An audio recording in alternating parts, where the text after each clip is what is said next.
Hai guys, selamat berjumpa kembali dengan novel populer viral kesayangan Anda ini. Saat ini admin ingin menghadirkan sebuah novel yang alur ceritanya sangat menarik dan seru. Novel ini berjudul Kaisar Agung Seni Bela Diri. Sebelum mengikuti keseruan ceritanya, mohon bantuan kalian untuk subscribe, like, dan share video-video yang ada di channel ini. Selamat menikmati.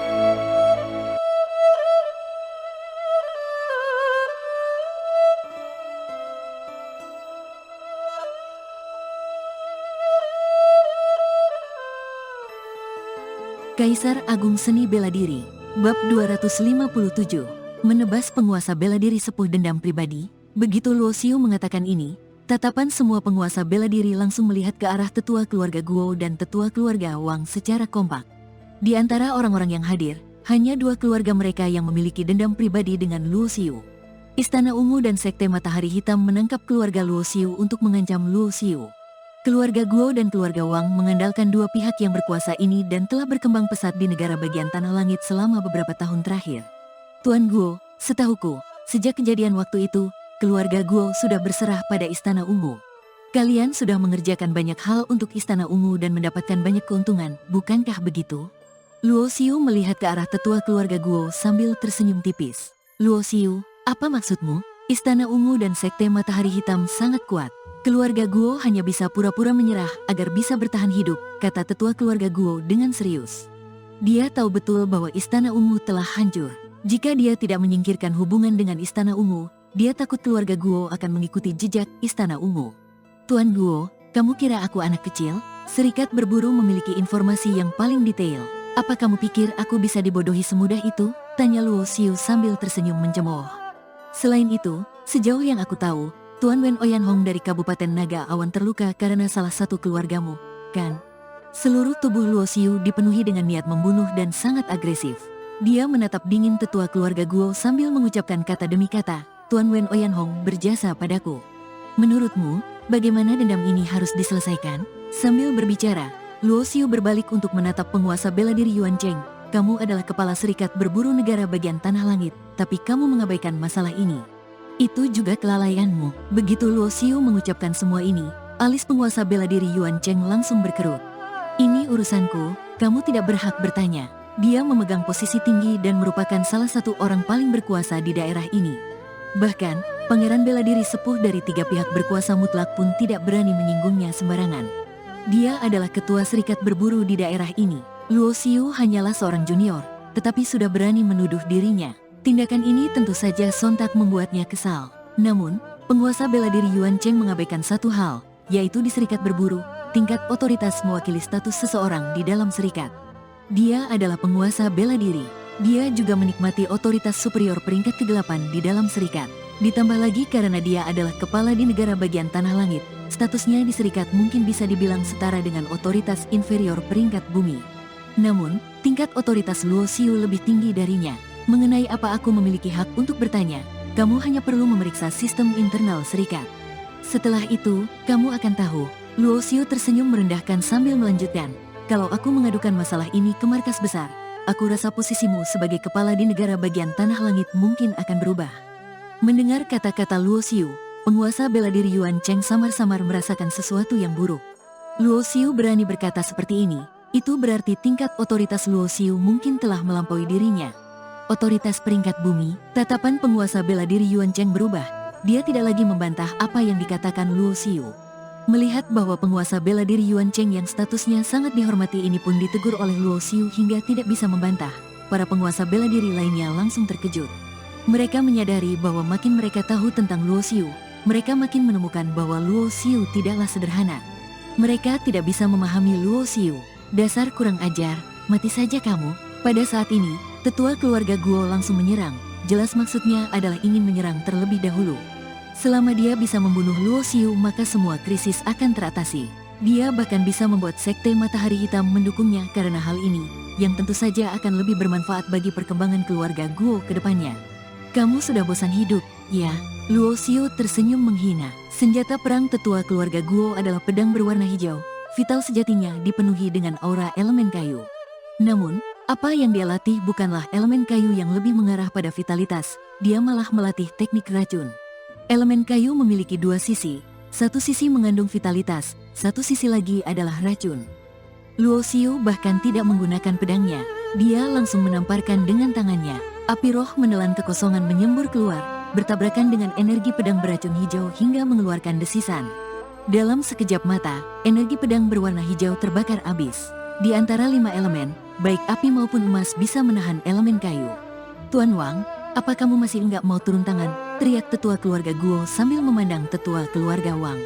Keluarga Wang juga bergantung pada sekte matahari hitam dan menentang Luo Xiu. Sebenarnya, tetua keluarga Wang juga ragu apakah akan menyerang Luo Xiu atau tidak. Namun, ketika dia sedang ragu-ragu, pada saat ini, sebuah tangan api coklat kemerahan muncul di udara. Kemudian, terdengar suara hantaman keras dan tetua keluarga Guo dengan basis kultivasi penguasa bela diri sudah terpental dengan sudut mulut berdarah. Basis kultivasi tetua keluarga Guo ini adalah level kedua penguasa bela diri. Tanpa menggunakan jurus pemungkas, Luo Xiu sudah bisa melawannya hanya dengan mengandalkan tubuh perang tingkat penguasa miliknya. Kekuatannya bahkan masih bisa dibilang berada di atas angin. Baru satu jurus saja, dia sudah melukai tetua keluarga Guo dengan basis kultivasi penguasa bela diri. Kekuatan yang ditampilkan Luo Xiu membuat raut wajah tetua keluarga Wang sedikit berubah. Pedang kematian, serangan Luo Xiu tidak berhenti sama sekali. Api coklat kemerahan itu tiba-tiba berubah menjadi api maut ke-8 berwarna hitam dan menjadi bentuk kerangka kematian yang besar. Terdengar suara berderak, api itu langsung menghancurkan ruang hampa. Tetua keluarga Guo merasa bahwa dia telah dikunci oleh sebuah indera spiritual yang sangat kuat. Dia dengan panik mengedarkan vital sejati di tubuhnya untuk menahan serangan ini. Sebuah jiwa spiritual warna hijau seperti kodok muncul di belakang kepalanya. Ini adalah jiwa spiritual kodok hijau. Hanya orang yang berlatih teknik racun khusus baru mampu membentuk jiwa spiritual ini. Jiwa spiritual ini memungkinkan serangan indera spiritual yang ada akan mengandung tingkat toksisitas tertentu yang bisa melumpuhkan indera spiritual pihak lawan. Puff! Namun, saat tetua keluarga Guo baru saja memunculkan jiwa spiritual, dalam sekejap, serangan jiwa yang menakutkan tiba-tiba mendarat, menyebabkan jiwa spiritual kodok hijaunya meledak. Rasa sakit yang mengerikan hampir mengoyak lautan jiwanya. Tetua keluarga Guo memegangi kepalanya sambil menjerit. Kerangka kematian langsung menghancurkan ruang tempatnya berada. Tak lama kemudian, tubuh penguasa bela diri ini juga hancur menjadi percikan darah. Darah keluar dari sela-sela gigi kerangka kematian yang terlihat sangat mengerikan. Di bawah tangan Luo Xiu, seorang level kedua penguasa bela diri tidak bisa melawan sama sekali. Luo Xiu melambaikan tangannya dan kerangka kematian langsung menghilang. Sebutir pil emas bulat dan cincin penyimpanan jatuh ke telapak tangannya. Para penguasa bela diri lainnya yang melihat pemandangan ini terperanjat. Meskipun pertempuran sebelumnya berakhir dengan sangat cepat, Luo Xiu telah menunjukkan tubuh perang tingkat penguasa, peringkat ke-9 seni bela diri, dan juga serangan jiwa. Terutama serangan jiwanya, yang ternyata bisa membuat jiwa spiritual tetua keluarga Guo runtuh seketika. Indera spiritual jiwanya sudah pasti adalah tingkatan penguasa bela diri, bahkan sudah di atas tahap menengah penguasa bela diri. Ini juga berarti bahwa di antara semua orang yang hadir, hanya beberapa ahli bela diri dengan level keempat penguasa bela diri atau basis kultivasi di atasnya yang bisa menahan serangan jiwanya dengan susah payah. Biasanya, orang lain kemungkinan besar akan langsung terluka parah begitu bertemu. Wus, semua orang merasakan fluktuasi vital sejati yang dahsyat. Saat tetua keluarga Guo terbunuh, tetua keluarga Wang segera memilih untuk melarikan diri. Dia juga tahu jelas bahwa karena Luo Xiu telah membunuh tetua keluarga Guo, dengan hubungan antara keluarga Wang dan sekte matahari hitam, Luo Xiu pasti tidak akan melepaskannya. Adegan berikutnya membuat para penguasa bela diri kembali kaget. Tubuh Luo Xiu langsung menghilang di tempat yang sama. Lalu bayangan naga hijau muncul di bawah kakinya, disertai dengan suara raungan naga yang samar. Hanya dalam beberapa saat, dia sudah mengejar dan menghentikan tetua keluarga Wang yang berniat melarikan diri. Seberapa cepat kecepatan seorang penguasa bela diri melarikan diri? Namun, seorang raja bela diri memiliki kecepatan yang jauh melampaui seorang penguasa bela diri. Keterampilan gerakan yang dilatihnya pasti bermutu sangat tinggi. Terutama saat sosok itu bergerak di antara raungan naga, momentumnya sangat luar biasa. Indera spiritual jiwa yang kuat, tubuh perang yang mendominasi, dan kecepatan melarikan diri yang menakutkan.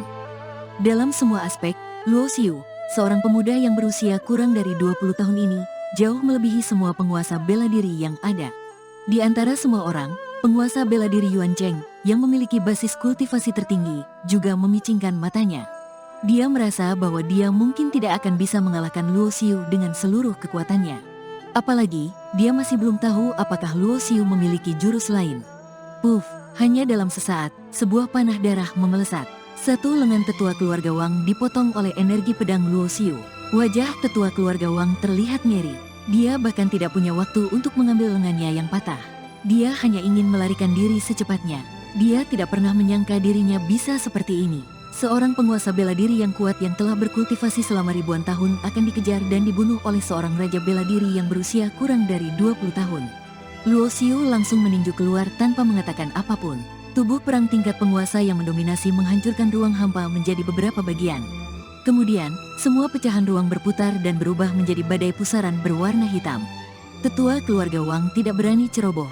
Dia mengulurkan tangan dan menghancurkan jimat mantra pertahanan ke-6 sebelum terus melarikan diri. Dia hanya berharap bahwa jimat mantra pertahanan ke-6 ini bisa sedikit menahan serangan Luo Xiu sehingga dia bisa memiliki cukup waktu untuk melarikan diri. Pada saat yang sama, dia mengeluarkan sebuah jimat mantra pengendalian angin ke-6 lainnya. Saat tetua keluarga Wang hendak menghancurkan jimat mantra pengendalian angin ke-6 ini, tinju Luo Xiu sudah memelesat dengan membawa badai pecahan ruang. Bang, bang, satu demi satu suara retakan yang keras bergema dan cahaya ilahi 5 warna melintas pergi. Ruang di sekitarnya hancur, memperlihatkan retakan hitam yang ganas. Layar cahaya yang dipicu oleh jimat mantra pertahanan ke-6 langsung dipatahkan secara paksa hingga terbuka. Cahaya ilahi 5 warna yang melintas jauh mengenai punggung tetua keluarga Wang. Gerakan tetua keluarga Wang terhenti dalam sekejap, tangannya masih memegang jimat mantra pengendalian angin ke-6. Hanya jimat mantra inilah yang belum sempat dia hancurkan. Diiringi dengan suara keras, tubuh tetua keluarga Wang meledak. Pil emas dan cincin penyimpanan di bungkus vital sejati mengambang di depan Luo Xiu. Adegan yang terjadi di langit di atas kediaman keluarga Su ini dilihat oleh sebagian besar orang di kota bagian tanah langit.